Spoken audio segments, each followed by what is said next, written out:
Hello বন্ধুরা, good morning. তোমরা সবাই কেমন আছো? আশা করছি খুব ভালো আছো। আমিও ভালো আছি বলবো না, কারণ আমার শাশুড়ি মা একটু অসুস্থ, তাই সকাল থেকে ব্লগটা স্টার্ট করতে পারিনি। আমার দিদি, আমার ননদ হচ্ছে হসপিটালে গেছে, আর সকালবেলা ব্যস্ত ছিলাম, তাই ভিডিওটা করা হয়নি। আজকের ব্লগ ভিডিওটা এখান থেকে শুরু করছি। এখন বাজে সকাল 9টা। এখন আমি রান্না করব, তারপর কি করে না করি তোমাদের সঙ্গে শেয়ার করব। তোমরা আমার ভিডিওটা পুরোটা দেখতে থাকো বন্ধুরা, চলো। এখন আমি আমার ঘরটা ঝাড়ু দিয়ে নেব।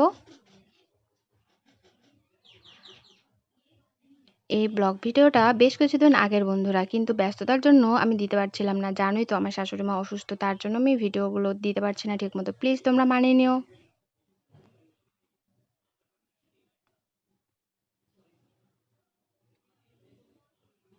এটা আমার শাশুড়ি মায়ের ঘর, তোমরা একটু দেখে নাও বন্ধুরা।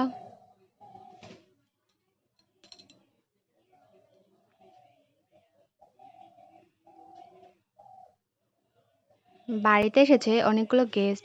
আমার দাদাও এসেছে আমার বাড়িতে অনেক দিন পরে, তার জন্য ঘরগুলো একটু এলোমেলো। তোমরা একটু মানিয়ে নিও প্লিজ। সবার জুতাগুলো আমি ঠিক করে রাখছি বন্ধুরা। বাইরে বৃষ্টি হচ্ছে বন্ধুরা, এই যে তোমরা একটু দেখে নাও।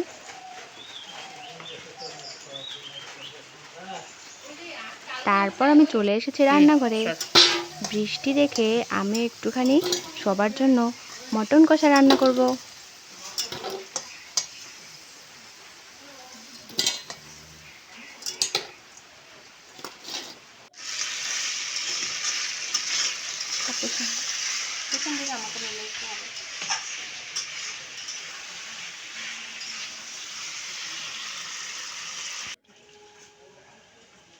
তো আমি এখন চলে এসেছি সন্ধ্যাবেলায় টিফিন বানাতে। আজকে সন্ধ্যাবেলায় আমরা খাবো পাস্তা। তোমরা কে কে পাস্তা পছন্দ করো বন্ধুরা, আমাকে কমেন্টে প্লিজ জানিও। এখন আমি পাস্তাটা বয়েল করতে দিয়েছি। তোমরা আমার ভিডিওটা দেখতে থাকো বন্ধুরা।